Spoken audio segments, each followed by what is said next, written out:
don't worry about the Constitution. I don't worry about the Constitution. I don't worry about the Constitution on this, to be honest. According to some estimates, we cannot track $2.3 trillion in transactions. We cannot track $2.3 trillion in transactions. $2.3 trillion in transactions. 2.3 trillion with a T.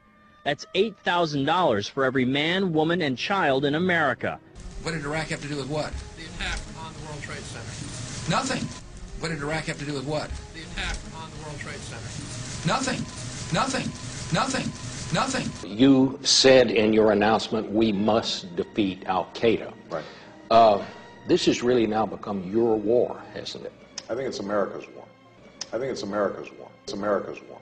And a few members were even told that there would be martial law in America if we voted no. That's what I call fear-mongering. That's what I call fear-mongering. So we do things unconstitutional. They have an unintended consequence. So what is our solution? To further undermine the Constitution.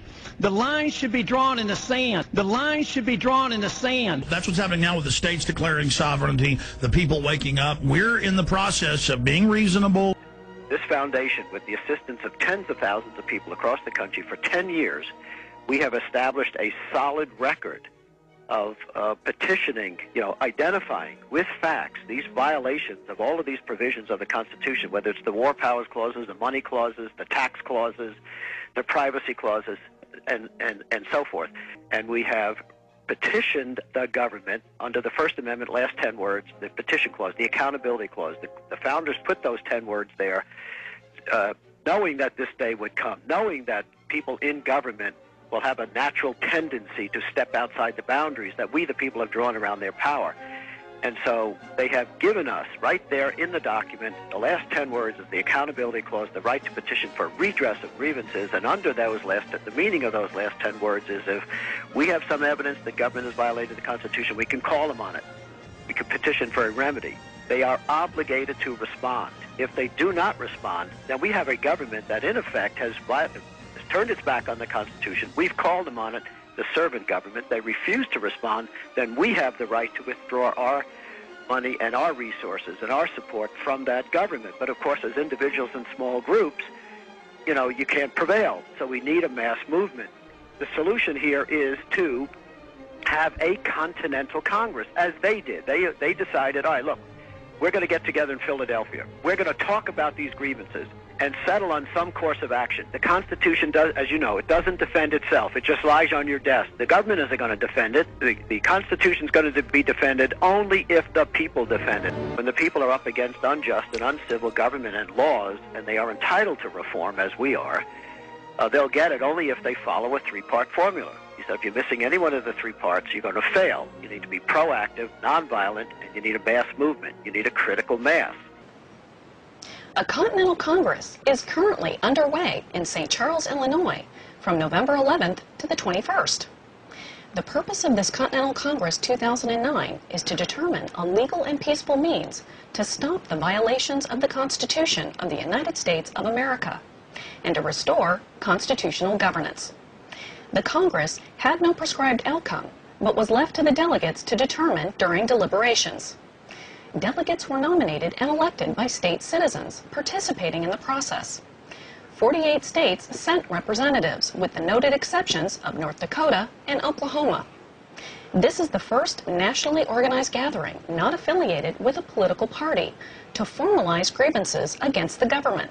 Ladies and gentlemen, there's only one way to get rid of darkness, and that is to bring in the light. That is what we're doing here in the Continental Congress. We are bringing in the light. We are exposing what's really happening in this world on all levels. The people have to stand with a faith, a redeeming faith in the goodness and the integrity of the Constitution and the will of the American people, by and large, to uphold and protect that destiny and that future of a constitutional government that protects us with the provisions that it provides, like the First Amendment, like the Second Amendment, and the other amendments composed on the Bill of Rights. We need to fight for that, and if that means going back to a militia type of government, we have to find a way to take the fangs out of that monster that will constantly come up with the media and try to demonize the process by saying that it's something that's un-American or something that's racially motivated.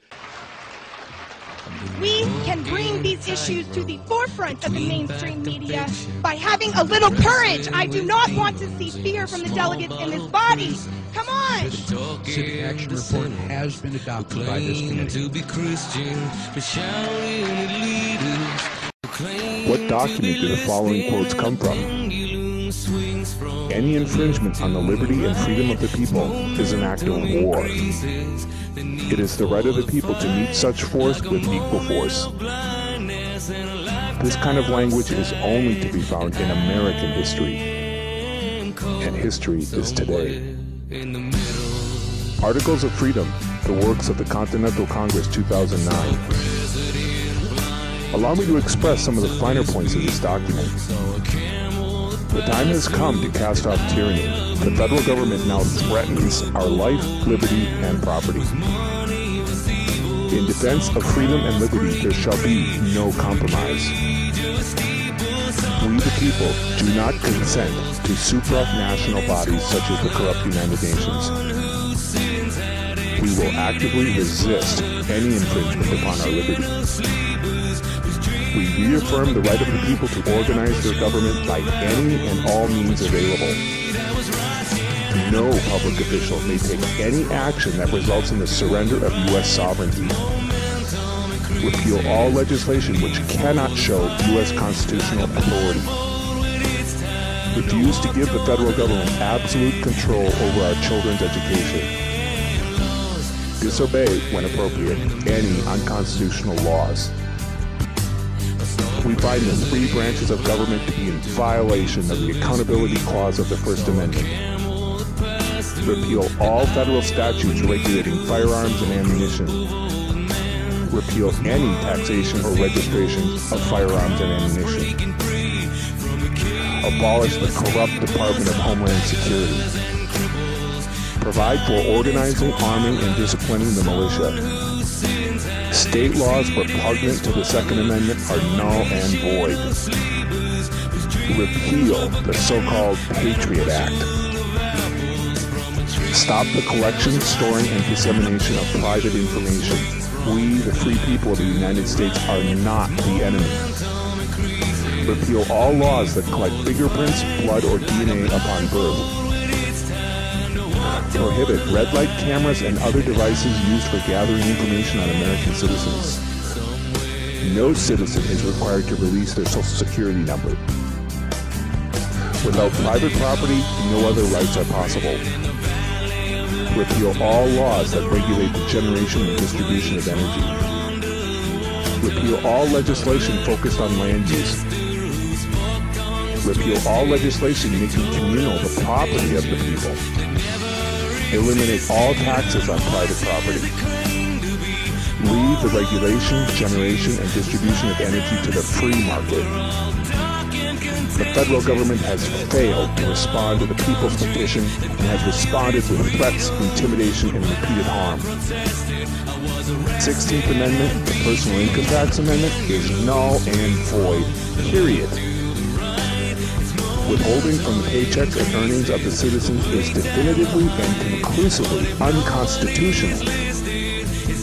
Be prepared to withhold income tax from the government. Congress has misinterpreted the General Welfare Clause to expand its powers and impose tyranny. Treaties that violate the Constitution shall be nullified. Congress shall enact a statute establishing a National Advisory Commission on alternative and competitive currency. Be prepared for the replacement of the unconstitutional Federal Reserve Bank, a private banking cartel. Beyond elections, beyond petitions, beyond tea parties. Monday, April 19th, Patriots Day, commemorating the anniversary of the American Revolution in 50 state capitals. Take peaceful civic action and restore the U.S. Constitution. Monday, April 19th, in your state capital. Witness or assist in delivering the Articles of Freedom to our servant government. This is not the hour for the summer soldiers or the sunshine patriots. To all 50 governors, 50 U.S. senators, 50 members of the U.S. House, and leaders of all 50 state legislatures simultaneously, beyond elections, beyond petitions, beyond tea parties, 3 p.m. Eastern, 2 p.m. Central, 1 p.m. Mountain, noon Pacific. Read the summary, www.articlesoffreedom.us. Take the pledge. Follow the plan. Inform your fellow Americans. We the people are taking back our nation.